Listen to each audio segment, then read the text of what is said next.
Good morning, everyone. Good morning, and welcome to Turning the Tide. We begin this morning with a very special guest welcoming us to Turning the Tide, someone renowned for his environmental leadership and commitment. For years, he has turned the tide in our awareness and advocacy regarding global warming.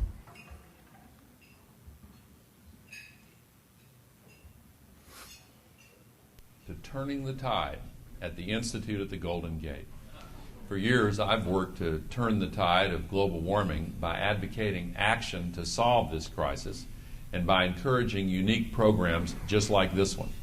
I commend the Institute's mission and aspirations to address a host of environmental challenges.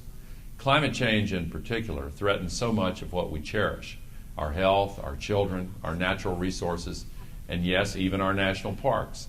So it is fitting that you have chosen such a spectacular national park, itself a symbol of preservation, as the place to advance solutions that will protect our planet.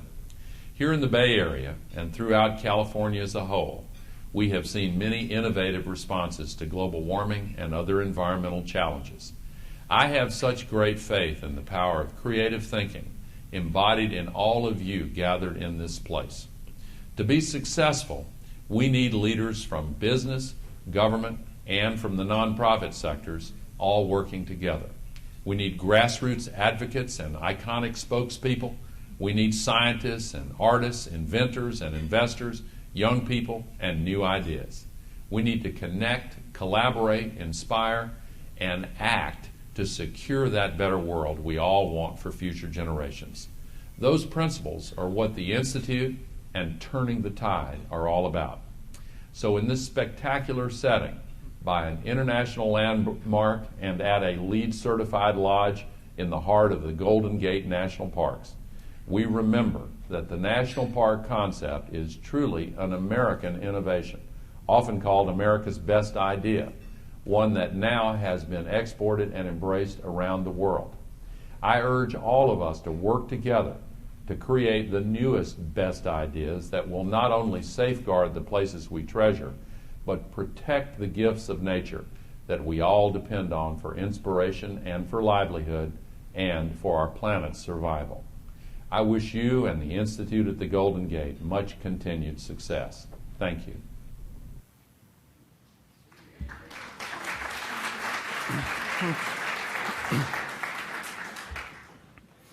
Well, it's a little daunting to follow Al Gore, but I have to say I agree with him, and thank him for taking the time to set us on our course here at Turning the Tide. We do have an amazing opportunity here to work together to address the environmental challenges ahead of us, and this remarkable setting in this national park in the Bay Area's spirit of innovation can propel us forward. For those of you new to the gathering this morning, I'm Greg Moore, Executive Director of the Golden Gate National Parks Conservancy, and we're the organization producing this event in partnership with the National Park Service. So on behalf of both the Parks Conservancy and the National Park Service, we welcome you to Turning the Tide. I'd like to begin just by thanking a few individuals and organizations who have been so central to our success and to this gathering. First, I'll start with Mark Buell at the front table here, the chair of the Conservancy Board, and the rest of the Conservancy Board members who have joined us today. Second, I'd like to thank Frank Dean, the acting superintendent of the Golden Gate National Parks, and his staff. Next, our Institute partners and sponsors, the Marin Community Foundation, the Pisces Foundation, the 11th Hour Project, and Bank of America Foundation, and the many other sponsors listed in your program. To Cavallo Point Lodge for their amazing hospitality here at Fort Baker. To our program organizers, the Van Heist Group, Della Van Heist and Jason Dilge, and Cleve Justice and Paula Vlammings and the entire Institute team who has helped put this event together. You notice the video going on, and I'd like to acknowledge Baycat, a community nonprofit media corporation that educates, empowers, and employs underserved youth and adults in digital media arts. They're providing the video service here and live streaming this conference to people who are attending via their own computers. And finally, I want to mention, unfortunately, that our opening speaker, Shelton Johnson, a National Park Ranger renowned for his role in the new Ken Burns film, Our National Parks, America's Best Idea, could not join us today. When he came down with the flu yesterday, Shelton decided that being an opening speaker at a conference about health was not the best choice. So we will miss him in our midst, and hopefully at another Turning the Tide he will be able to join us. So we're thrilled to have you all here and grateful that you have joined us for the second Turning the Tide. We are honored to have such an outstanding assemblage of tide turners, people whose creativity, your leadership, and activism have changed our way of thinking and challenged us to do more to safeguard our planet. You are at the forefront and you are on the front lines. You have taken action without waiting for others to catch up. You have shown both individual resolve and inspired others to change the course of our Earth for the better. We look forward to our journey with you over the next 2 days. It's a journey that began for us in 2009 when we hosted our first Turning the Tide conference, the Bay Area's newest environmental forum. And since then, the Institute has continued to advance environmental action. We have hosted scores of environmental meetings and summits here, welcoming colleague organizations working on environmental and sustainability issues. And we've continued to support the work of the Institute Guilds, birthed at the last Turning the Tide, and working even today to advance their projects. The areas of the Guild's work are reflected throughout the program at this year's Turning the Tide, and we will highlight their work at the conclusion of this conference. The Guilds actually helped form the theme of this year's Turning the Tide, the connections between our health and the health of our environment. And that connection is reflected throughout our program, from encouraging our parks to be places to improve our health, to achieving connections of healthy food and environmental sustainability. But like many important ideas and timely issues, some visionaries and innovators were the first to turn the tide. This year, we are honored to welcome a true pioneer in connecting human and environmental health. He is certainly an expert on the necessary steps to reconnect our planet's health and our human health. He is the founder and director of the Arizona Center for Integrative Medicine at the University of Arizona, where he also holds the Lovell Jones Endowed Chair in Integrative Rheumatology and is clinical professor of medicine and professor of public health. He received his AB degree in biology from Harvard and an MD from Harvard Medical School. After completing a medical internship at Mount Zion Hospital in San Francisco, he worked a year with the National Institute of Mental Health when he wrote his first book, The Natural Mind. He is the author of many scientific and popular articles and of 11 books. He serves as director of the Integrative Health and Healing at Miraval Life in Balance Resort in Catalina, Arizona. A frequent lecturer, he is internationally recognized as an expert on medicinal plants, alternative medicine, and the reform of medical education. I also learned yesterday that he lives on the edge of a national park in Tucson, Arizona. We are thrilled to have him as our opening spotlight speaker. Please welcome Dr. Andrew Weil.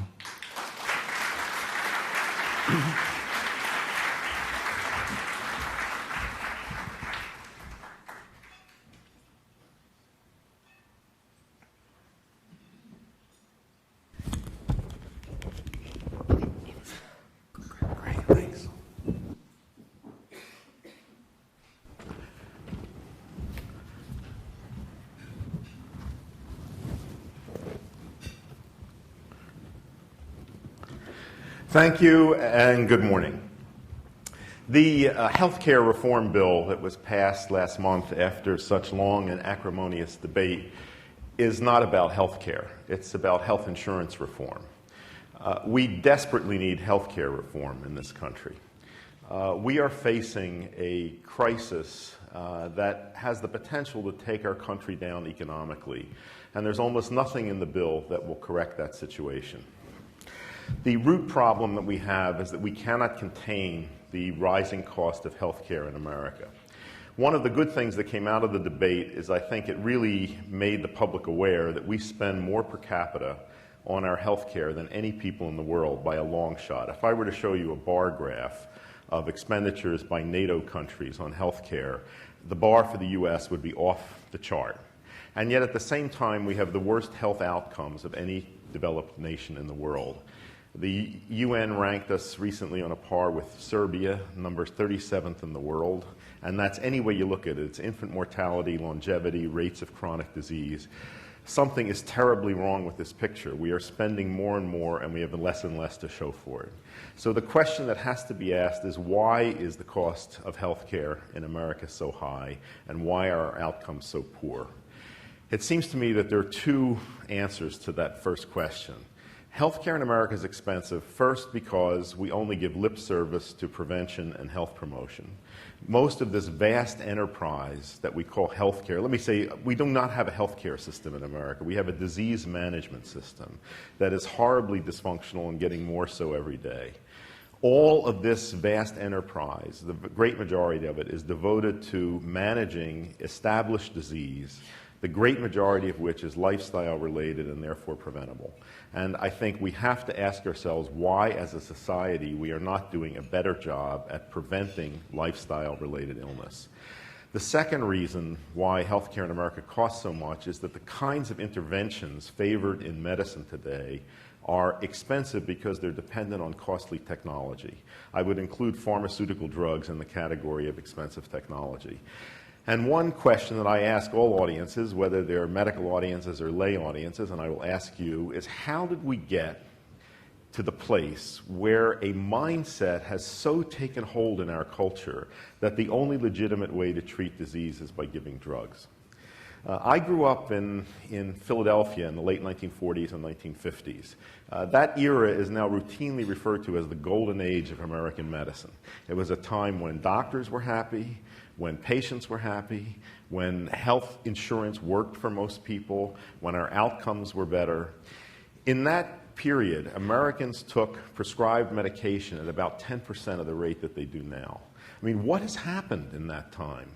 Obviously, direct-to-consumer advertising of pharmaceutical drugs is one factor, and that's something that I would ban immediately if I were king.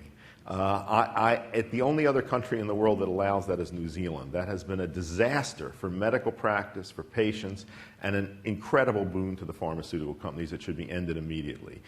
But it's not just the pharmaceutical companies that are to blame there. This is as much a problem with patients as it is with doctors. If you told the average doctor to manage a case without giving a drug, he or she wouldn't know what to do. But if you told the average patient that a medical encounter was not going to result in a prescription, they would be frustrated, angry, and they'd go to another practitioner until they got that. The word medicine is now synonymous with medication. We talk about a medicine cabinet, medicine bottle, so forth. That is not what the word originally meant. The word medicine comes to us from an ancient Indo-Iranian root that has also given us meditate and measure. And the root meaning is something like thoughtful action to establish order. How did thoughtful action come to equate with giving substances? Now, that is a real problem.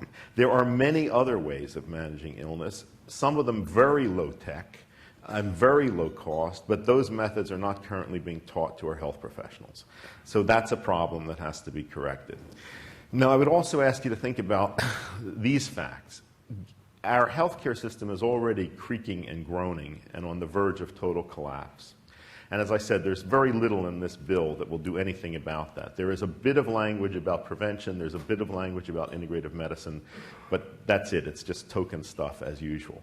But think about the effects of two huge changes that are about to hit us. The first is the arrival of the baby boomers into the age ranges where they become the major consumers of healthcare in this country. This is an unprecedented demographic change. Never before in human history will a population have had such a large percentage of its members in the ranks of the old and the oldest old. The old and the oldest old become sick. They become the greatest users of healthcare services. We have barely begun to felt the influence of that. At the same time, at the other end of the age spectrum is this generation of fat kids that we have produced. The obesity epidemic in America, especially among children, is, I think, the greatest public health crisis facing us. That is being followed very closely by an epidemic of type 2 diabetes.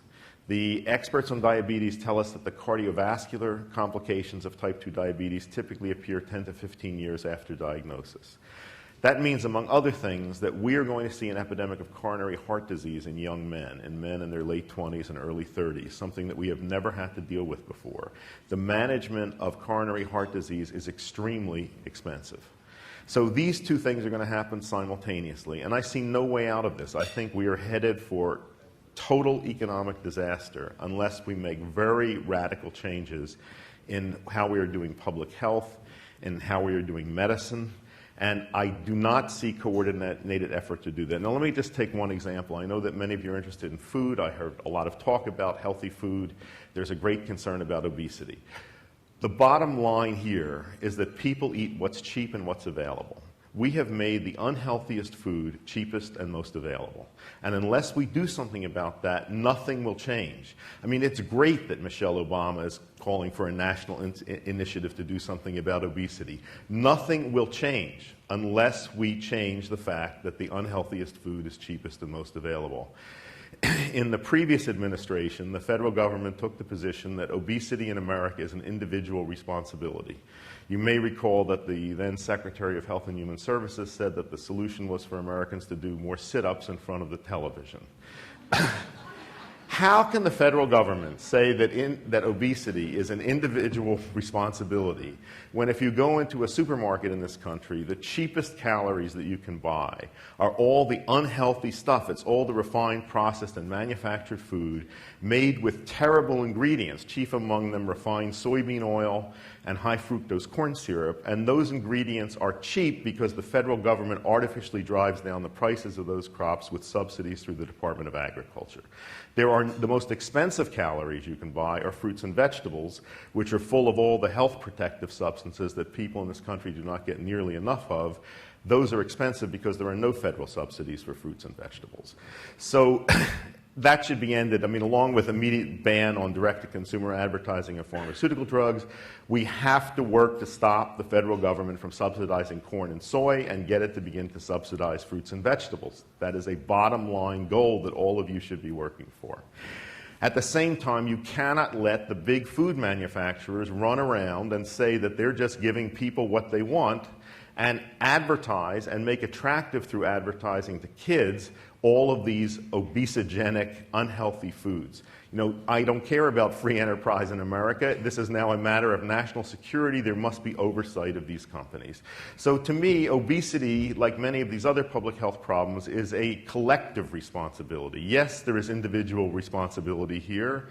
And I am, as a physician, I very much believe that health is your personal responsibility. But it is up to your government to make it easier, not harder, for you to make choices, lifestyle choices, that support healthy behavior.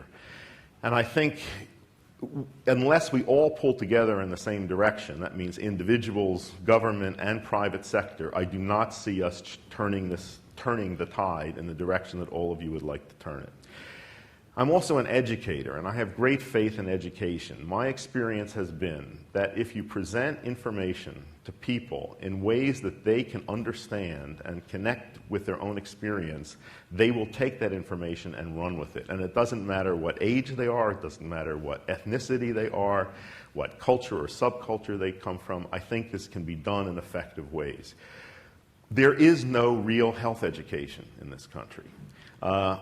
Looking back on my own experience, and I'm sure many of you have had the same, I went to public schools in Philadelphia. The health education that I got was a joke. It was presented by gym teachers who had no interest in the subject, who were given material to present by rote. It had a strongly moralistic flavor to it. You know, do this, don't do this. That is not health education. One of the proposals that I made in my book about healthcare policy was to create an Office of Health Education within the Department of Education, to fund it well, and charge it with the responsibility of developing highly effective health education curriculum K through 12 and beyond. One of the projects that I'm working on and I'm quite excited about is the possibility of using cutting-edge video game technology to do this. I think this is a very powerful, effective way of showing people, really of all ages, and without even having them feel that they're being taught anything. You know, this is highly engaging, to show them the consequences of behavior and the consequences of lifestyle choices. For example, that if you consistently choose the bacon cheeseburger over the salad, your skin is not going to look as good, you're not going to get as many dates, you're not going to get as high-paying jobs. This can all be modeled in the video game world highly effectively. So I think this is the kind of education, I think we desperately need this kind of education, and I think education is our best hope in all of these issues. I work in my professional work is really in two worlds. One is trying to give the general public the best information that I can give that can enable them to make better lifestyle choices to promote health. And the other is to work within the academic world to change the education of health professionals. And I want to just say my great passion for the last 30 years has been integrative medicine, and let me say a few words about that. I think many people think that integrative medicine is synonymous with alternative medicine. It is not. Integrative medicine has very broad goals. We are really trying to transform medicine, medical education, the education of allied health professionals, and healthcare in this country and in the world. And let me just list for you what these broad principles of integrative medicine are. First is emphasis on the organism's natural innate healing capacity. I mean, this is a foundational principle of health and healing that has been recognized through the centuries, which has been lost in 20th century medicine, especially in this country, and its infatuation with technology. The fact is that, to me, the most amazing feature of human biology is that our bodies have the capability of self-diagnosis, self-healing, repair, regeneration, adaptation to injury and loss. Good medicine should begin with the understanding that the body has the capability of healing itself and maintaining health, and that people need to be made aware of that and taught how to protect and enhance that capacity as they go through life. Secondly, integrative medicine insists that human beings are more than physical bodies. We're also mental, emotional beings. We're spiritual entities. We're community members. Those other dimensions of human life are very relevant to understanding health and illness. And if we exclude them and only focus on the physical body, not only do we cut ourselves off from an understanding, a full understanding of the causation of health and illness, but we also limit our treatment options to those directed at the physical body, which often are the ones that are most expensive, most invasive, most productive of harm, and so forth. A third principle of integrative medicine, and I think this is really relevant to the current healthcare crisis, is our focus on lifestyle. You know, there's a whole field coming into being called lifestyle medicine, of understanding how lifestyle factors interact with genetics to determine our risks of health and disease. One of the common questions that I get asked is, you know, how much of aging, how much of anything is genetic, how much is environmental. I don't think it's ever possible to draw a line and say it's exactly this percentage and exactly that percentage. Everything is an interaction. But I must tell you that the research that I've looked at and my experience is that there is tremendous room for factors under our control to modify genetic expression. Just one couple examples I'll give you. There's a very fascinating area of nutrition research today called Nutrigenomics, looking at interaction between genetics and nutritional factors. One area of this is showing that specific nutrients, specific elements in foods can actually turn genes on or turn them off. There's even more, another body of research, which is, I'd say, less paid attention to in mainstream American medicine at the moment. Some of this is coming from Japan, showing, for example, that laughter can actually turn on or off some of the genes that are involved in the expression of type 2 diabetes. I mean, that's fascinating. And also, another piece of evidence that I would give you, I wrote a book a few years ago on healthy aging, and I was very interested in differences in how people age and how much of this is genetic and so forth. We can all see today that people are aging differently from their parents and grandparents. And we commonly hear it said that 70 is the new 60, for example, and we can see this all around it. I mean, what's changed? Genetics hasn't changed in this period. What's changed is that many people today have access to better information, to better products and services, and they are applying that knowledge and using those products and services, which include preventive medical services. And we can see immediately the differences that has made in the phenomena of aging. So I would just emphasize that I think that there's tremendous room for lifestyle factors to modify genetic expression. You know, a fourth principle of integrative medicine is that we place great emphasis on the practitioner-patient relationship, which I think is very relevant to the healing process. Throughout history and in all cultures, that relationship has been seen as special, even sacred. Something, I'm tempted to say magical, happens when a medically trained person sits with a patient and simply allows that person to tell their story. That alone can initiate a healing response even before any specific therapeutic suggestions are given. One of the great tragedies of for-profit medicine, and by the way, I think medicine was never meant to exist in a for-profit system. We've tried this for several decades. It has been an absolute disaster for both doctors and patients. But one of the great tragedies is that it has completely sabotaged that relationship. If you have 5 or 7 minutes to see a patient, it's probably not impossible that you can form the kind of therapeutic relationship that fosters healing, but it's very unlikely. And also, over the years, that relationship has been the major source of emotional reward and satisfaction for practitioners. And its disappearance is one of the reasons why clinicians today are so unhappy and so many doctors are leaving the practice of medicine. When I was in medical school, all the role models that I saw out there told me that this was a wise choice of career. Today, I commonly hear doctors saying that they wish they'd never gone into medicine, that they wish they'd chosen another career, that they would never let a son or daughter of theirs go into medicine today. That would have been unthinkable years ago. And then finally, integrative medicine is willing to look at all therapeutic options. And there's so much out there that is not even on the radar screen of conventional medicine. I mentioned laughter earlier. There is a formal system called laughter therapy, which originally the original form is called laughter yoga, developed by an internist in India. Some of you may have read about this. He visited me a couple of years ago to talk about research that we might do. He was struck by the fact that there were reports in the medical literature of people who would laugh their way to health from serious diseases, including some serious autoimmune diseases. And in general, in these reports, laughter was induced by showing people funny movies or telling them jokes, and the problems with those methods is that they don't hold up over time. And he wondered if there were a way to induce laughter in people on a regular basis that could be maintained. And he came up with a very simple method, which is that if you get people together in groups and have them simulate laughter, laughter rapidly becomes real. So this man, Dr. Madan Kataria in Mumbai, started laughter clubs, first in India, which have now spread all over the world. You can look up, there's a website called laughteryoga.org. And people assemble in India. It started in parks in groups from 12 to 500 or 600, and there's a leader, and they do a few minutes of physical exercises to warm up, and then a few minutes of breathing exercises, and then laughter is simulated, and very rapidly it becomes real.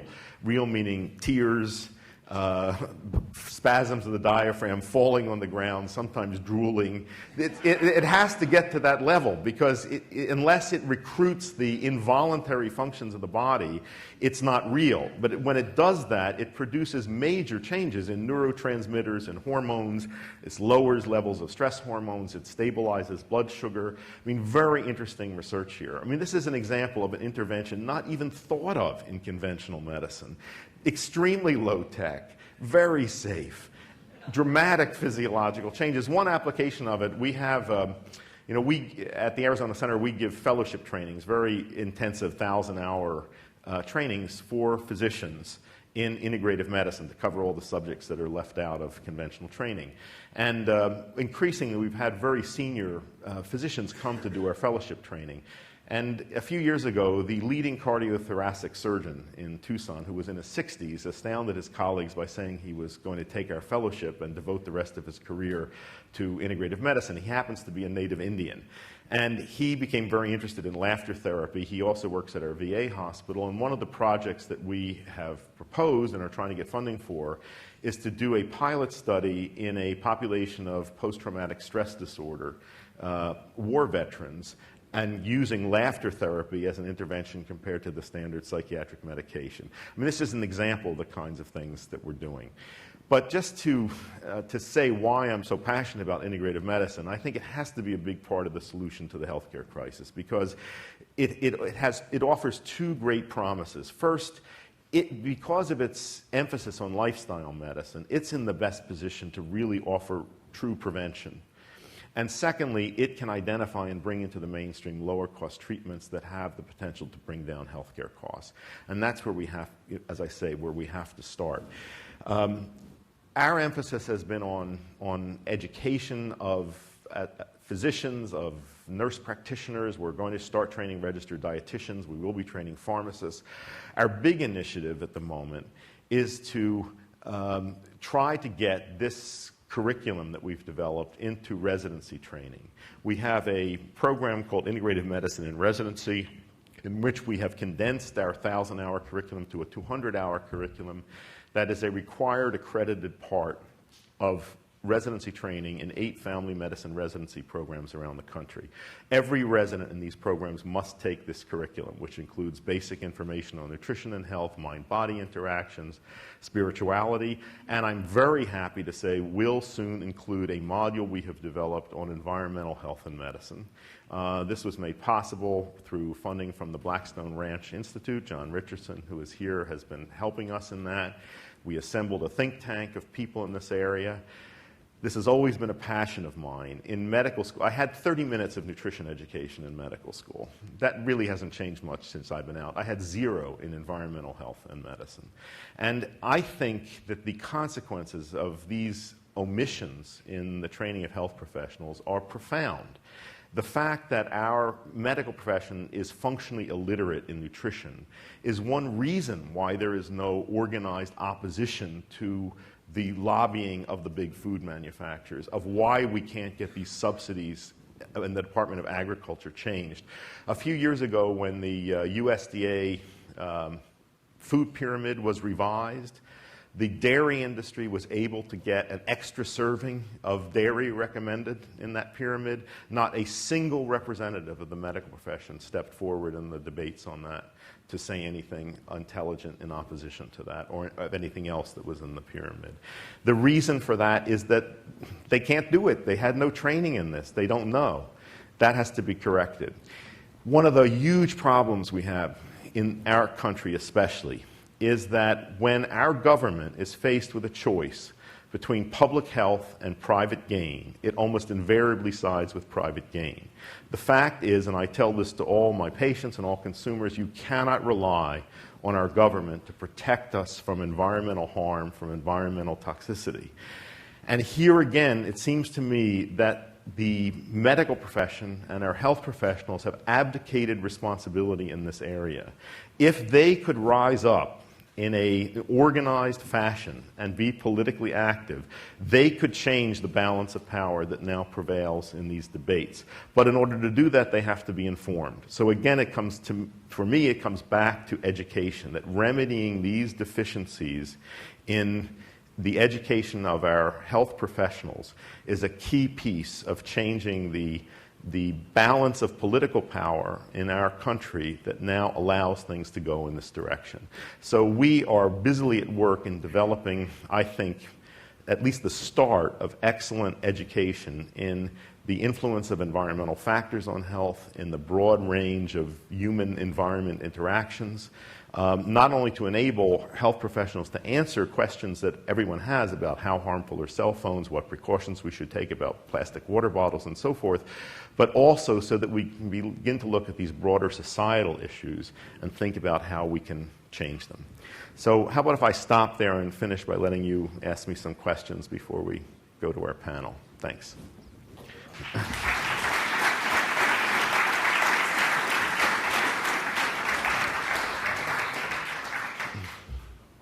Yes. You mentioned the subsidies for agriculture. Yes. Can you say anything about beef production and how integrated that's Well, let me say how I view that. I personally have not eaten meat since 1970, I think. I eat fish and vegetables mostly. I do not tell people to become vegetarians, and I don't tell people to not eat meat. I think that if you look around the world at the epidemiological correlations between diet and health, lower consumption of animal foods is a good thing. It's associated with better longevity, with lower rates of chronic disease. I think that it would be, most Americans could benefit by lowering the percentage of animal foods in the diet and by substituting vegetable protein for some of those foods. I think there also are great concerns about the quality of meat in this country. You know, I mentioned earlier that the two most the two ingredients in refined, processed, and manufactured food that are of most concern to me are refined soybean oil and high fructose corn syrup. The reason refined soybean oil is bad, and the reason that it's bad, especially when it's become ubiquitous because it's cheap as a result of subsidies, is that it is the major source of excessive consumption of omega-6 fatty acids in the American diet. Omega-6 fatty acids are essential fatty acids. We need them. But we need them in the right proportion to omega-3 fatty acids, which are not common in the diet, which mostly come from fish. And it was estimated that in Paleolithic times, we consumed these in roughly equal amounts. Now we consume an enormous excess of omega-6 fatty acids, 20 to 1, 40 to 1 over omega-3s. These have opposite effects in the body. In general, the omega-3 fatty acids thin the blood, retard inflammation, retard cell division, where omega-6 fatty acids have the opposite effects. They increase blood clotting, increase inflammation, increase cell proliferation and division. Again, we need both of these, but we need them in the right proportion so that these forces are in balance. Most people in our country go through life in a pro-inflammatory state, which favors the development of cardiovascular disease, cancer, neurodegenerative disease. And a prime problem here is this huge excess of dietary omega-6 fatty acids. And a major reason for that is that our diet has been flooded with cheap refined soybean oil, which is the ubiquitous fat in everything out there. And one way that this has happened is that the meat that we consume, which in not that long ago, the animals that we ate grazed as nature intended them to on grass.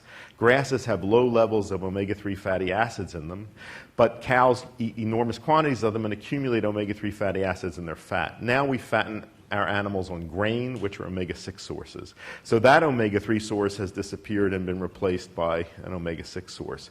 So if you're going to eat beef, I would certainly recommend eating grass-fed beef. I would also recommend getting beef that does not have hormones added to it for growth promotion.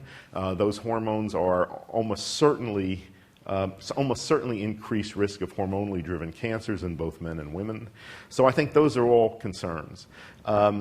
I have developed my own diet pyramid, which is an anti-inflammatory diet that's based on a Mediterranean diet, in which fruits and vegetables are at the bottom. You'll be happy to know that at the very top is dark chocolate, which is a health food, that has more antioxidant activity than green tea or red wine, and the health benefits of dark chocolate the literature on that is steadily growing. So if you look that up, if you look up my anti-inflammatory diet period, you'll get some advice about what a good percentage of meat and animal products are. Yes. I'm from Burlington, Vermont, and we've been experimenting a lot with agriculture and health clinics, which are both intimately tied to our effort to create a healthier community. You mentioned the importance of subsidies, and our Senator Bernie Sanders actually got a huge subsidy through the health bill for community health clinics. But the particulars of linking community health to community agriculture is something I would think maybe you could address. Well, I'm a huge fan of community-supported agriculture. I think this is a great movement that's happened in our country. I have not seen any effort to link that with community health clinics. I think that's a great idea. And I will start talking about that. Yes, back there. What's my take on GMO? Best avoided. And I think the main reason there is that there are so many unforeseen and unforeseeable consequences of these manipulations of foods. It's not impossible that if genetic manipulation was done for the right reasons, it might produce benefits. But it's the same way when you look at non-GMO manipulation of nature, which we've done forever. We've drastically changed natural products through hybridization, through selection. If that's done with the idea of improving taste, nutritional quality, that's a good thing. If it's done out of greed and concern for profit, it's not a good thing. If you're developing tomatoes that have a higher content of lycopene and taste better, that's great. If you're trying to develop hard square tomatoes that pack in boxes better and resist shipping, that's not a good thing. So that's one, I think a lot of the GMO manipulation has been done from that point of view, not from the point of view of planetary or individual health. And I think there are just way too many possibilities for things going wrong that we can't foresee as a result of these changes.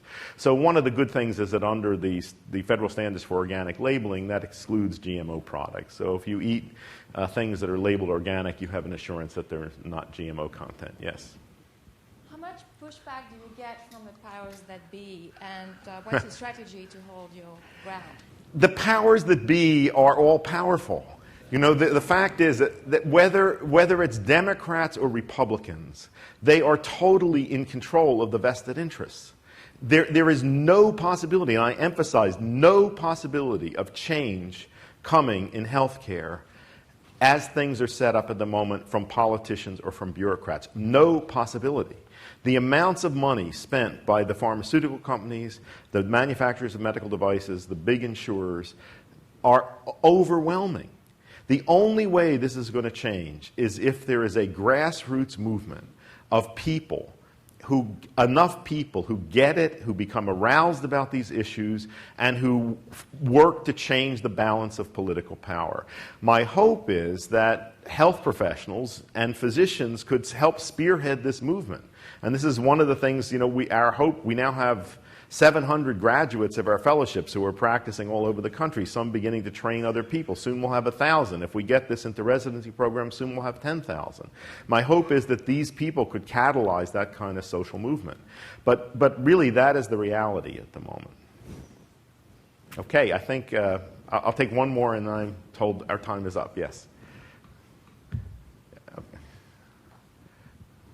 I just want to thank you for keeping me in medical school. I heard you when I was a first-year medical student and kind of went back ready to engage, and definitely was selected as one of those young people who was idealistic and integrative, and I think there's probably one or two for every med school class. But just looking now as a medical educator, I don't think it's integrated into the medical world. And I think it's really has a very peripheral role. And so I'm wondering, in terms of integrating it into the bigger structure, rather than the self-selected group who came in wanting to do it. Well, this is why I'm so excited, and my colleague, Dr. Victoria Mazes, who you'll hear from later, who's our executive director, about integrative medicine and residency. If we can make this, and really our goal is to make this a required accredited part of all residency training in all specialties, so that whether you go to a dermatologist or a psychiatrist or a GI doctor, they will have had basic training in nutrition and health and environmental health and medicine and mind-body interactions and so forth. And at that point, I think we really will have transformed medical education and medicine. Eventually, that will filter down into medical schools. But I think that's the way to do it, and this is what we're concentrating on. Thanks. Okay.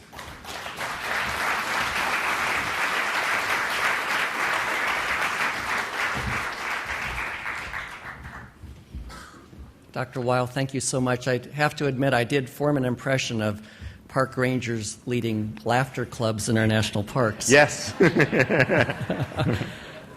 I'd like to also add that one of the guilds here is working on an action plan where parks, local, state, and national parks, can take their place in contributing to public health, and we'll be hearing about that later. So now we're moving into our panel. We'll flow right into it. a panel called Comprehensive Healthcare, but Not What You Think. It will be moderated by Tara Lemméy. Tara Lemméy is CEO of Lens Ventures, an innovative investment and development company, and Tara will introduce the panel. Thank you.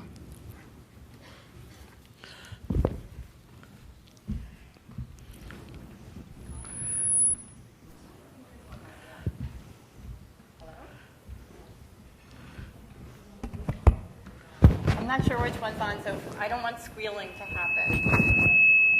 Not on loud enough. We're having some mic issues. Okay. I'd like to invite Dr. David Kessler and Brad Jacobs to come up and join us. Are you going to shut off?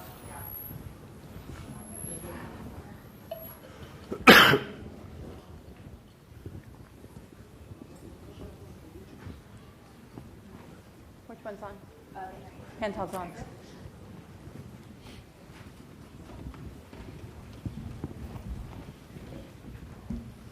Welcome. So you guys have your programs in front of you, and we're not going to do particularly long introductions, but Dr. Kessler was a former commissioner, U.S. Food and Drug Administration, and is the author of The End of Overeating, and I highly recommend looking at his Bill Maher interview. He handles him with great aplomb, which is surprising.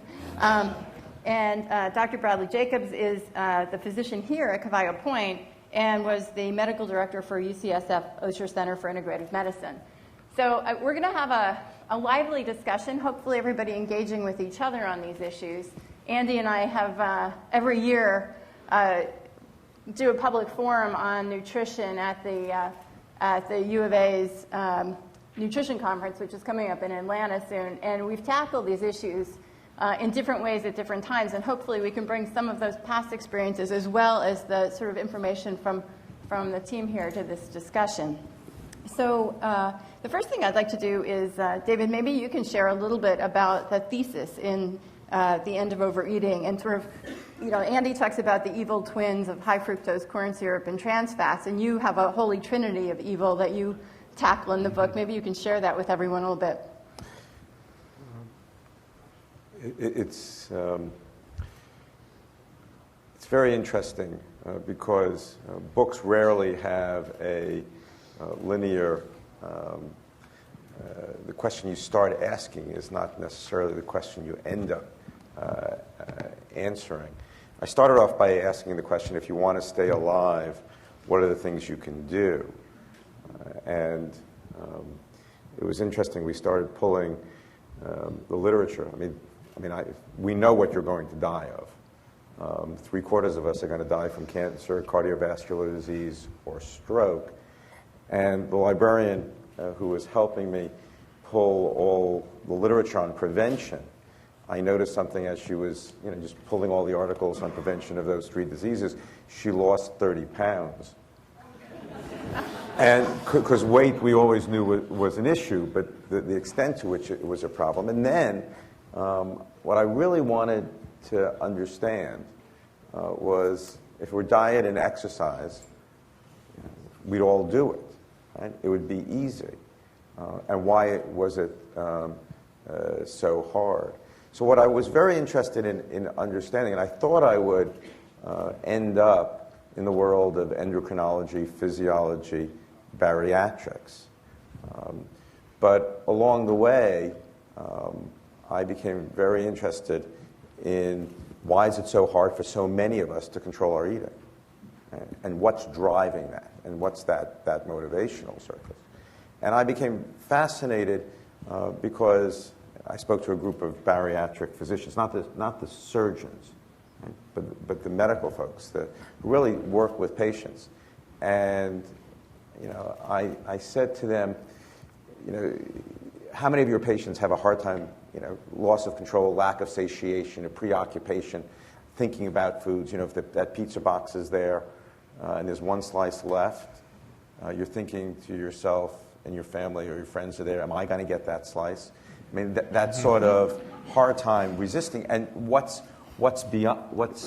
underlying that, and that was what's that consolation of why does that chocolate chip cookie have such power over me, right?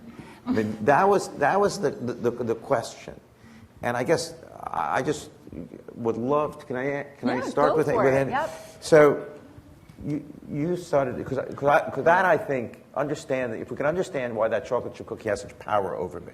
Is it something about that chocolate chip cookie, or is it how I represent that chocolate chip cookie? Terrific talk, right? You said there was something magic, right? If I heard you right, something magic about that interaction between a physician and that patient, right? What is that? Move from the world of magic, right, to knowledge. Right? You talked about laughter, right, and laughter in PTSD. Right? What I was very interested in is, what is it? What's driving? Because I would hypothesize if you could understand what's driving overeating, you could understand a lot about our obsessions, our compulsions, our impulses, our PTSDs, our anxieties, even some of our depressions. And my question is, if you approach it from the way you approached it, or the way for the last, right? I mean, in really understanding the science of integrative medicine, what is it about that interaction between that doctor and that patient? Or legitimate, I mean, laughter's not, you buy laughter's going to have an effect on autoimmune disease. Is he right?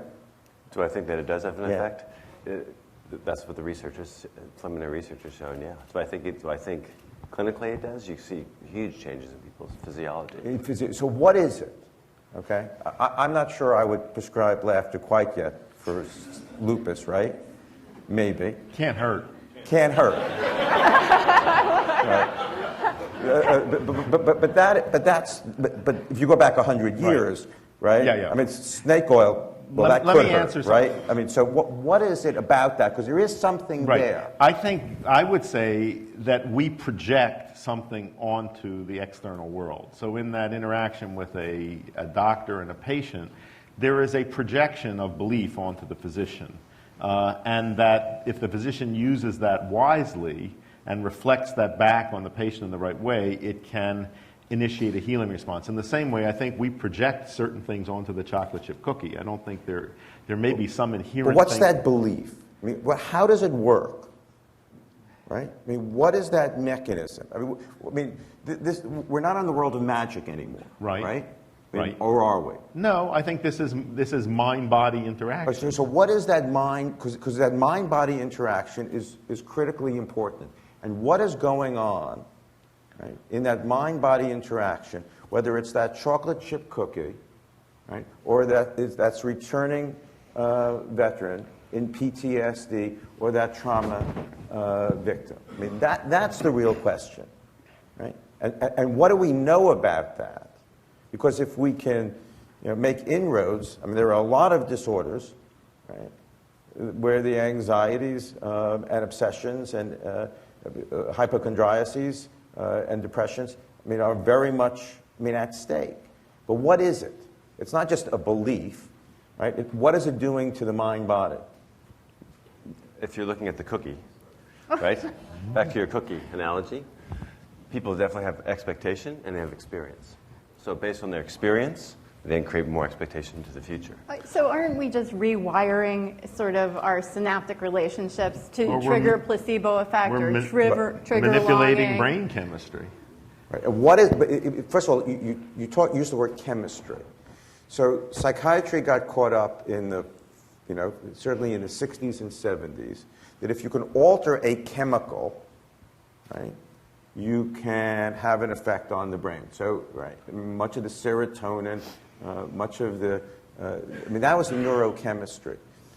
Where I think we're moving more toward is the real neural systems approach and the neural circuits, and not focusing on any one chemical. And I think, but the question of, you talked about experience, right?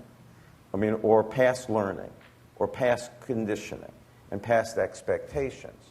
So, to answer your question, what the thesis was, I think what we have done, what did we expect to happen? If you take fat, sugar, and salt, you put it on every corner, You make it available 24/7.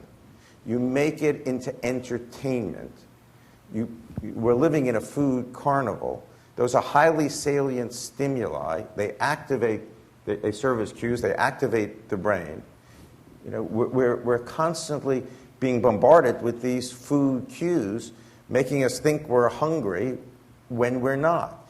And I would argue that if you look at that mechanism, although the stimulus is very different, if you look at that patient who presents with PTSD, there's a stimulus there that, in essence, is hijacking certain neural circuits. So what do we do about it? How do we? Well, I made some suggestions, but how do we change the food carnival? So I sat on a panel with 4 diabetologists a couple of months ago, leading diabetologists. Once you understand, right, once it sinks into the behavior, right, is conditioned and driven, and it really is the effect on neural circuitry. So it's not just that chocolate chip cookie, but it's that chocolate chip cookie stimulating, right, based on that past learning, past experience, those past memories of that taste, the anticipation.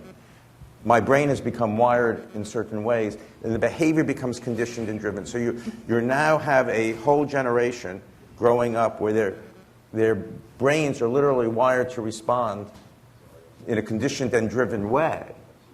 Right? Once you lay down that old circuitry, that old learning, you know, how do you put that new learning and new neural circuitry? The conclusion of those 4 diabetologists, once they recognized the behavior was conditioned and driven, that we're toast as a country. Because I mean, the question is, can you change that neural circuitry?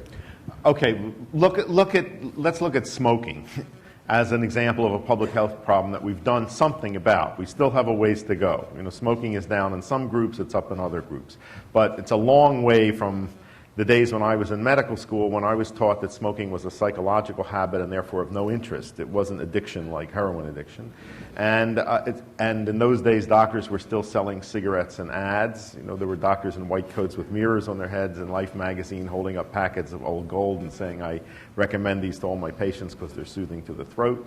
And I'm sure many of you remember smoking sections in airplanes when within 10 seconds of turning off the no smoking sign all over the plane, and to get back to the laboratory, you had to go through a dense cloud of smoke. We've come a long way. As I say, still a long way to go. So it's interesting to look at what's worked, what hasn't. I think there's general agreement that lawsuits against tobacco companies have not worked. They've generated a lot of publicity but done nothing. I think there's also agreement that restrictions on tobacco advertising have not been very helpful, because if the companies are blocked in one medium, they do it in another medium, and total sales remain the same. What seems to have worked, one is raising taxes on cigarettes, that at a certain point this deters buying, especially by young people. And secondly, repeated, truthful public health messages based in scientific research about dangers. Well, also, so can this be applied, can any of this be applied to food? Also treating it as poison. Right. Once the brain starts to think of it as poison, we don't like it quite so much. So you're going from information, right, to an emotional, right? Reframing. So what is it? So what is that? Okay. We're all wired to focus on the most salient stimuli in our environment. Okay. What do I mean? If a bear walked in here right now, right, as much as you're focused on us, you're going to focus on that bear. And we're happy there's 100 of you between us. For some people, what's the salient stimuli in their environment that they get activated? Some people, it's alcohol, tobacco, illegal drugs, gambling, sex. Right? What's the most socially acceptable salient stimuli? Food. Right? And what's at the core of that food that stimulates? Fat, sugar, and salt. What did we do with tobacco? Okay? Tobacco used to be, and why is something a salient stimuli capture? It stimulates the emotional core of our brain. I can show you on the neuro images. Tobacco used to be, I disagree a little on the advertising, because the advertising had certainly our parents and our parents' generation, we viewed tobacco as something that was cool, that was sexy, as a positive, it was positively valenced, right? What was the real success? I mean, and there has been a success in public health on tobacco. We changed the valence of that product. So it used to be, that's my friend. Now I look at it, that's my enemy. It's not just knowledge, right? It is, I respond to that. My emotional core, the way my brain works, is very different, right? Because if I view something as my friend that I want, I'm going to approach it. And if I view you as my enemy, I'm going to avoid it. Well, in California, we had to stand outside in the pouring rain having a cigarette looking ridiculous. So eventually you stop. David, I see Right. more smoking in movies and on television today than I did 5 years ago. And I think that's more powerful than advertising. And why can't that be banned? That's something that we could ban, having actors smoke. So we're going to have over the next 20, you talk about how do you affect public policy?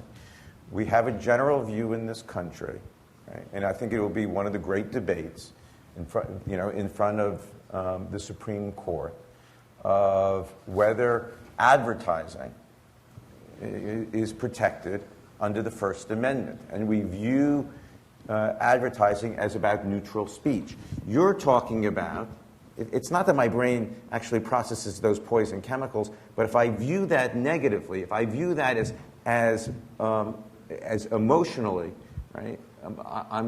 My brain is being activated, right? So well, and right now the food companies who are building video games using it as a trigger are actually triggering the serotonin, dopamine, and norepinephrine to drive the positive response for the food. So I think both advertising and video game usage for driving eating behavior, especially for children, is going to be called into question. So let me shift this a little bit, because you talk about comprehensive care, health care.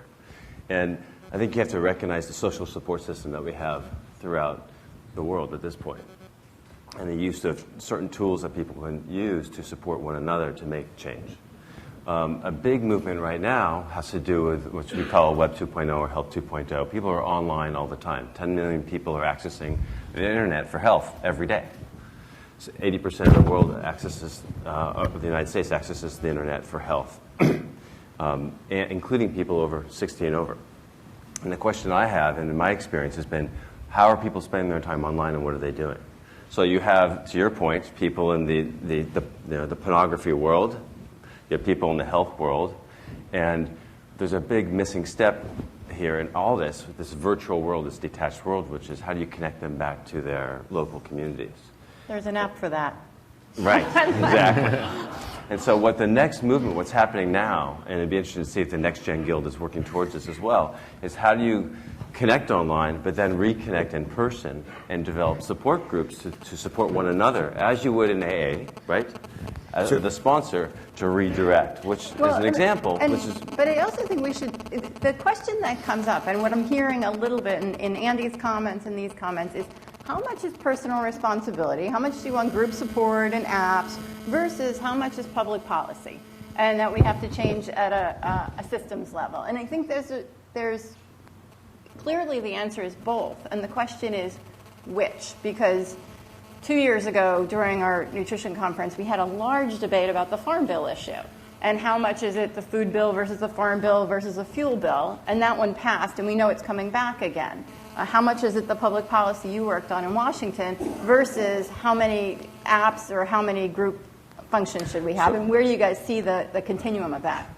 So I would say that you need to activate the populace. To your point, I think that if you wait for politicians to make a shift, it's not going to happen, because there's two things they care about, right? Mostly about being reelected, and secondly about moving forward their interests, and they require money to do that. So they have these vested lobbyists that move that forward. But if you can affect their ability to get reelected by activating a populist movement, so start with the individual, and through, I don't know if that's me or... Something is going on here. I'm like, 2 mics, a cell phone, I don't know, I'm creating buzzing. But so if you start from the person, I think there's an important piece here, which is if you can activate the individual to try to make change in their life, to recognize what's going out there, that all these social cues are there, so that eventually the bear that comes in the room, if you've seen him enough time come in the room, you don't have the same activation, correct? The social cues is, okay, No, you should be afraid of a bear. The 10 times, well, it depends. If the bear comes in and kills you every time, then you have an issue. But if it comes in and leaves after the 10th time, you don't have that same reaction. And so... But there's certain stimuli you don't habituate to. Right? I mean, and what the food industry has done is by layering and loading fat, sugar, and salt, and you can see this, you don't get that habituation. Right? And so we respond to that, I mean, repeatedly. You know, I think you make an excellent point. We do know, and I think this is one of the great things that's happening in medicine and will happen over the next 20 years. I mean, the field that both of you pioneered, but that Andy deserves an enormous amount of credit for really starting. That mind-body, that neuroscience, I mean, really, I think will flourish dramatically. But mind-body, I mean, it is obviously taking place in how I perceive that stimulus, whether my brain, those neural circuits are being activated, whether I have this increased arousal, this preoccupation, this obsession.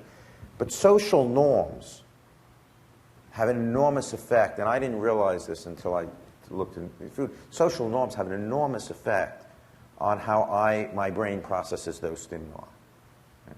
Because, again, social norms, tobacco was cool. Right? My brain got activated. I wanted it.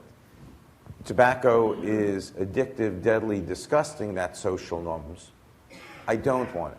The number one number that Philip Morris cared about more than anything else, what do you think it was? Right? Philip Morris cared about the social acceptability of its product. And that's what we changed. We changed the social acceptability. The tobacco was easy, because you can live without tobacco. We were able to demonize tobacco. I mean, one of the great things about changing how we look at an issue. So for the environmental issue, right? That plastic cup, right? Where did it have to ship from? How much energy was used for 2 seconds of use? I mean, what am I? If you change how you look at an issue, right? I mean, it's so critical. So what are we going to do about food? How do you change how we? Because I think that's the real question. Because that'll affect what I want. That'll affect what activates my brain. Big food, these huge portions, right? This highly processed foods. I'm less concerned about the specific chemicals in the food, but just the fact that it's so stimulating, and that we have to change how we view. I mean, much of this, I think Michael Pollan, right, has done more for nutrition than any nutritionist or dietitian or physician, because they're beginning to change how we look. I mean, at food. Much of it's not food. So, Andy, what did you say about the painting and the portion sizes changing? Oh, yes, there was some researchers just released a study showing that depictions of the Last Supper over the past 100 years, the portion sizes in front of the apostles have grown steadily larger, which is interesting. They had coupons for super size. But, David, I would say, part of my life's work, I'm a cook and I'm very interested in food, is showing people that food that's good for you is not in opposition to food that gives pleasure. And a problem is that most people in this culture have never tasted food that's healthy, that's also delicious and stimulates the brain in the right way. A lot of what has been served in the name of healthy food is dreadful. It's boring. It doesn't compare to the activation you get from this stuff that's making people unhealthy and fat. But it is perfectly possible to design food that gives people real pleasure. And when people taste that, I think, and if they start eating it, eventually the other stuff doesn't become interesting. Well, we heard a little bit of Rick Bayless, the chef in Chicago, who many of you might know.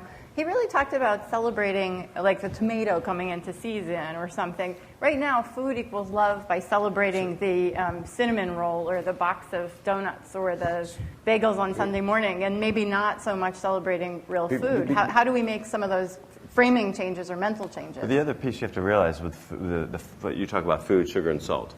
What happens when you have a huge meal? What happens? You have this huge activation, and then what happens immediately after that? Food coma, right? People feel horrible. They get cranky. They get headaches. They fall asleep. How many of you fall asleep 3, 4 in the afternoon and after you had your large meal for lunch versus a salad for lunch? So I think part of this is learning to cultivate some awareness in people so that they start to notice these things. Because the truth is, it's just like a drug. You get the great high and then you crash. Right. But understand that high. I mean, whether it is those drugs or that emotional experience, what you're doing is you're activating the emotional core of the brain. I mean, that's what fat, sugar, and salt is doing. Now, one of the great unknowns, right? I mean, we're probably more vulnerable as a species than we would want to admit. Right? And one of the questions is you talk about that great tomato, right? Is it that tomato that is so great, or is it what I bring to how that meaning of that tomato, that emotional experience? And what are you substituting?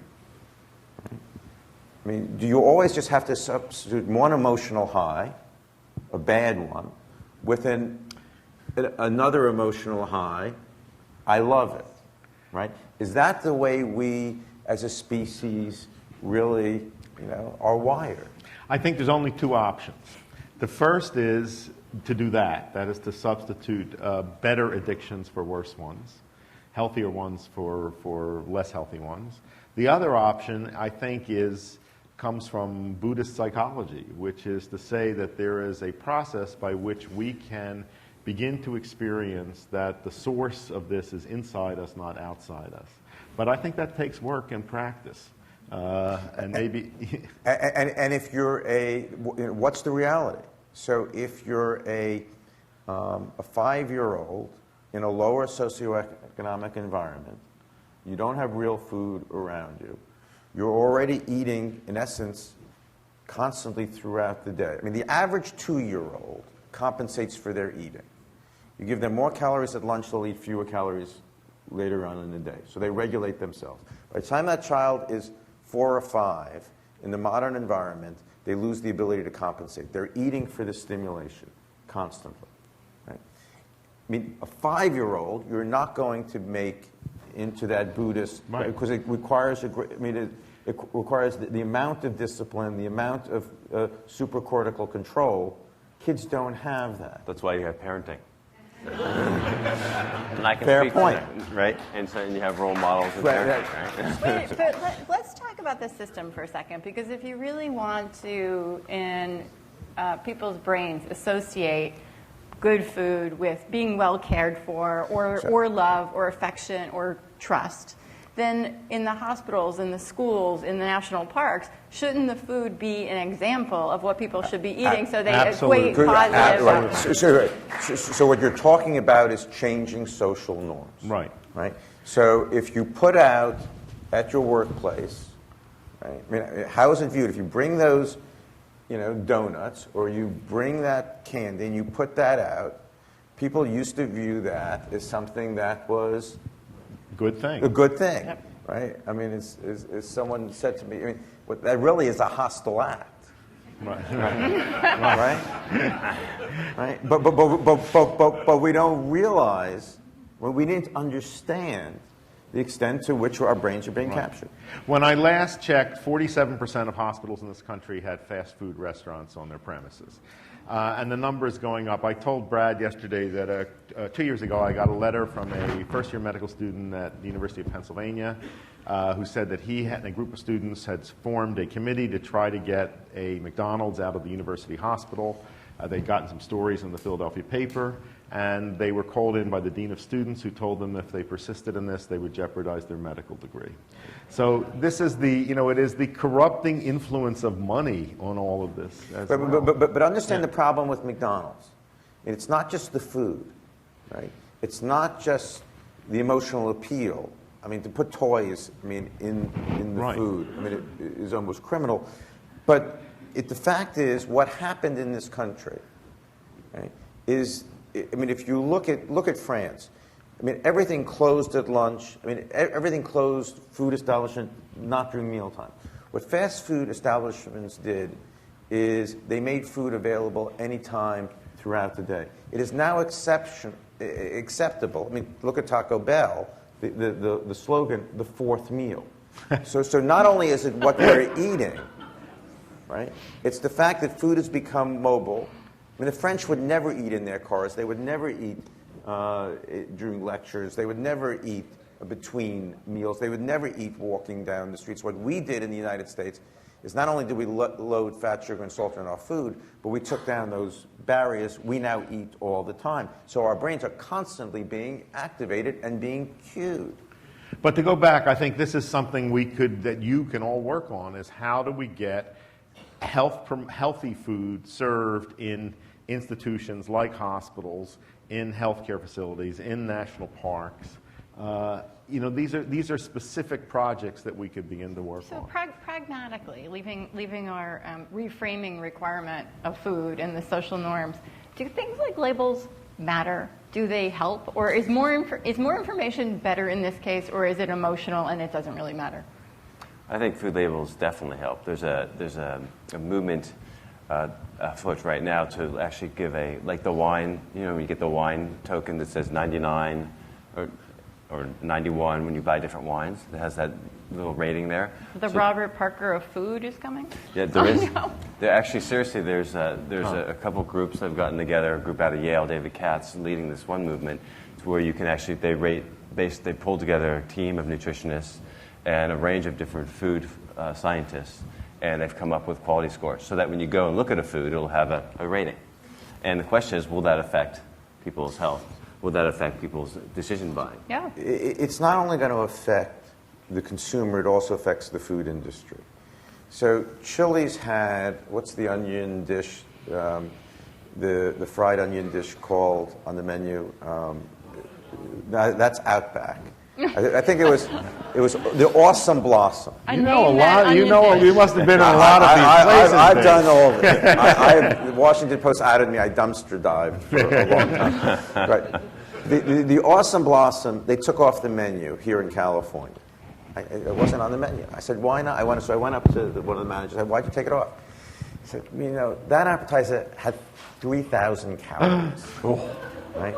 And now California menu labeling law is going to come into effect on the chains, and we didn't want to show that we had 3,000 calories, so we took it off, we reformulated the product, we put it on under some other name, and now it only has 2,000 calories. So we have about 10 minutes, and I'd love to get some questions from the audience if you guys have some. So there's one there. The gentleman in the back was the first one with his hand up, and then we'll move around a little bit.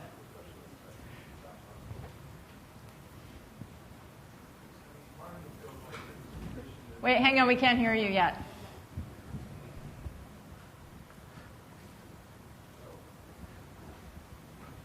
I hate to say it, but I kind of feel like we're being preached to the choir here on some of this stuff and, being Californians. But in my mind, when I look at obesity issues, to me, a lot of it is an economic issue. It's a lot of poverty issues. It's a lot of society. What's society willing to do, especially with children? I mean, we've cut off so much programs, whether it's in the schools, after-school programming. So we've got a population of kids that are really inactive, don't have access. I mean, they're more and more going to, using virtual realities as a reality, and that's not only in the States, right? I mean, we see this in Asia. And it's a real risk, and it's a reality, and I think we're skirting it. We're not really talking about it, because that, in my mind, is where the obesity issues are. How do we get kids back into the streets, into the parks? I mean, the mission here. I think that's a complicating factor. I don't think that's the core issue. I think the core issue is how we have changed food in this country in the past 50 years. That is what has changed. Absolutely. This is fair that on the energy output side, on the burning side, I mean, there's some effect, but this is the result of consumption on the inside. But I would say, but to your point, there's... Right. So...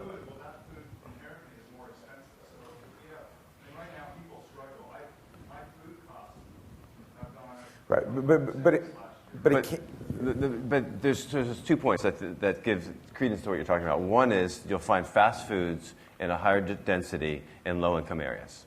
You'll find food choices within those local grocery stores, if you can find a grocery store, because they're mostly 7-Elevens and other sorts of places. where people end up buying their food. That's totally different range of options. Less fruits and vegetables, for example. Try an than Indian you would. reservation. Yeah, exactly. So that's one piece. The other interesting piece, which they were surprised about, though, is that peers have a greater influence. You've seen some research around that. I'd be interested in your opinion about this. But peers have had a huge influence on the likelihood of someone becoming more healthy or less healthy, which goes back to I'm a big proponent of peer-to-peer relationships to support one another's behavior and actions. So I think you raise a good point. And the final piece will be safety. So to your point is it's how can you exercise when it's unsafe to be outside your Section 8 housing? Because it's clearly unsafe, there's not the appropriate lighting. So those are real barriers. I think it's a very, very valid point you raised. Just two little caveats. One, not to picking on her, but if you look at Oprah, it's not a socioeconomic thing with her. She has more resources. So we have to understand what's driving that. The other thing, we have to be careful. Right? If I've just worked 2 jobs, and I've just put my kids to bed, right? And I've had all the stresses of the on me, right? And I want to sit down with that huge plate of blank, right? That's fat, sugar, and salt, and that's going to be so stimulating. That's going to take my mind off everything else for at least while I'm eating it, because it's so stimulating. I'm going to feel lousy afterwards, but at least give me the 20 minutes alone, right, where I can feel good, right? And I think we have to recognize how powerful stimuli are, and what are we going to put in place, and what kind of resources are we going to give, because a lot of this is, I just want to feel better. I would reference some of the work from the guilds, especially last year, and maybe they're going forward this year. Speed adds margins. So fast food, the faster and more convenient it is, the higher the margin is from a business perspective. The commodity goods are actually not that expensive, but cooking takes time. So this time-speed equilibrium is important. Last year we talked about creating local community kitchens and other things where food could be cooked slowly by people who had the time to do it, and people who didn't have the time perhaps could make the trade-off. And maybe we need to look at solving those problems differently instead of always blaming it on cost. Really go back to think about is it really an issue of time as opposed to cost. Let's try to get a couple more questions in. Somebody's got the mic up here. Hi, I'm Ruchi. I'm from Mumbai, India. And it's been really interesting to hear your opinions about food. But I come from a really old culture. My mother is an Ayurvedic doctor, which is what you call integrated environment medicine in America. But I was wondering, in America, you've had an ancient culture as well, the Native Indian Americans.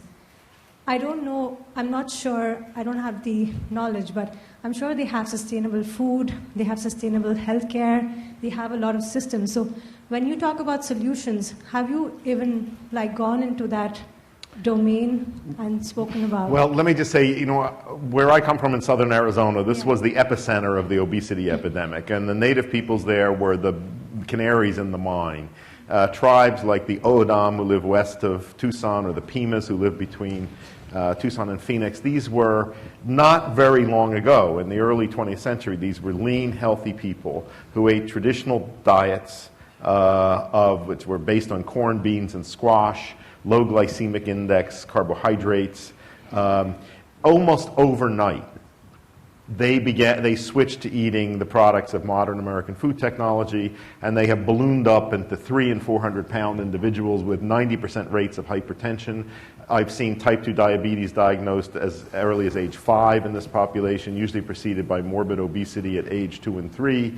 Now, the very interesting, there have been a few research projects, small numbers, but very significant results in both this population and in Native Hawaiians, of putting them back on their traditional diets. And almost overnight, the fat melts off, the type 2 diabetes goes into remission, the hypertension comes down. So that is very interesting.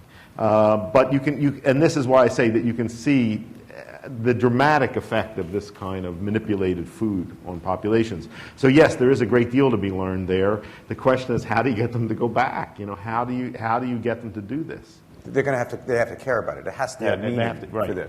right? I mean, diets are never going to work, right? Right. I mean, if I deprive myself, sure, they'll work. If I deprive myself for 30 days, 60 days, 90 days, right? I mean, I white knuckle it. Of course, I'm going to lose the weight. But if you haven't laid down new neural circuitry, new neural learning, I go back into my environment and I get cued again, of course you're going to gain back the weight. So what you're talking, I mean, how do you change that social norm so that traditional diet has meaning? That's what has that emotional resonance. That's what's going to, they're going to want, rather than, and the only point that I disagree a little this morning, I mean, advertising, if you look at advertising, the real goal is to add that emotional gloss. So that tagline, you'll love it, you'll want it. You know, Coke is the equivalent to happiness. I mean, that adds that social acceptability and that No, perception. I don't disagree. All I said was that with the experts who've looked at analysis of how our policies have affected smoking, generally feel that the tobacco companies have been very clever about getting around being restricted in advertising and social media. There's a question here with Mike. So my question is, you've talked a lot about individuals and the stimuli and those kinds of things, and I think what we see with young people is that there's sort of that four-pronged approach that's worked with tobacco and alcohol, which is looking at social norms, looking at access instead of individual behavior. Some of the stuff, food deserts and things like that we see in low-income communities, looking at media and looking at public policy. And it seems like those four things need to work together in order to change. So I'm interested in your perspectives about sort of a call to action to the folks that are here around how you can bring those four things together to create change around food. Let me just bring one issue that comes up that's kind of cuts through this is to educate the children. So if you... But you're right. So if you affect the children, not through just simple talking, but actually bringing food into the school systems, and Alice Waters, there's other folks that are doing this where they actually get demonstration projects, they teach them the differences between those foods, and then that leads into different food choices actually in the cafeterias themselves. We got to get to that point. Remember where that child said, "Mommy, Daddy, please don't smoke"? Mm-hmm. Right? We will know we're on the right track when we get that child to say to their parents, "Mom, please don't take me to that fast food place." Mm-hmm. Right? So that's what, I mean, I think you're exactly right. But there's a ways to go to get there. I'll give you a quick example would be, I have a 6-year-old and a 4-year-old. When my 6-year-old was 2, I called all the food that you describe as processed, highly manufactured processed foods, fake food. That's sort of the term I gave it. And then one day he saw me eating some fake food. He was horrified, literally horrified. Just in shock, it was shock and awe. And if you can make that shift, and the question is, how do you get there? Because it's easy if I'm already persuaded, right? Like to your point, they're converted. But through the education system, I think is a means to get there. Mark, you have a question. Well, I was going to say, in another capacity, I chair the board of the Shake Peace Foundation. And we funded Ann Cooper to be the food service director of the Berkeley Unified School District for 3 years. And without changing one budget item, she took all processed food out of the school. So cost is not a factor if you're careful and do it. And on another front, through the Martin Luther King Jr. School, we're now tracking the kids through the Edible Schoolyard program, and they're bringing that peer pressure to their parents about what kind of food they eat, and we're trying to document that. So I think you're onto something with the education starting there and trying to expand it. Well, we are out of time. I know we could all talk about this. I could talk about this for hours. I know everyone here could. So hopefully grab the panelists in the hallways and in the conversations, and thank you all for being engaged in the topic.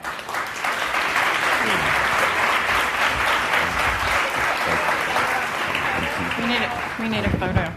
Well, Tara, Bradley, David, and Andrew, thank you so much for such an illuminating conversation about our health, our wellness, and our environment. They began with the magic of the chocolate chip cookie, and I'll fess up that yesterday here at Cavallo Point I ate 2 chocolate chip cookies. But I was reassured that maybe the chips are dark chocolate, which are at the top of the food pyramid for Dr. Weil, so thank you for that reassurance. I also want to mention that for those of you who want to continue to learn about our panelists and their thinking, David Kessler's book and Dr. Wild's books are available for sale in the lobby if you want to take advantage of that.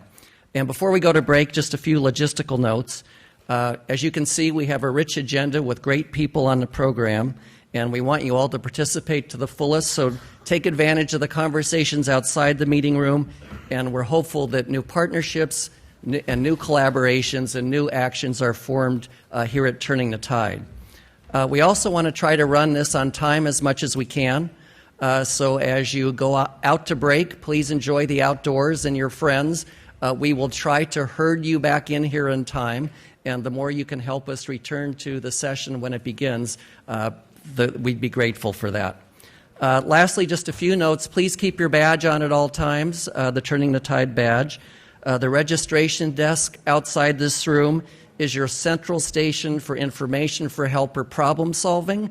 It's also the lost and found area, so take advantage of our friendly staff at the information desk and registration desk if you need help. You may have noticed we have water bottles and mugs for you to take with you throughout this session, and please take your belongings with you at all times. We'll be back in here at 10:30 sharp. Go see the sunshine. Thanks.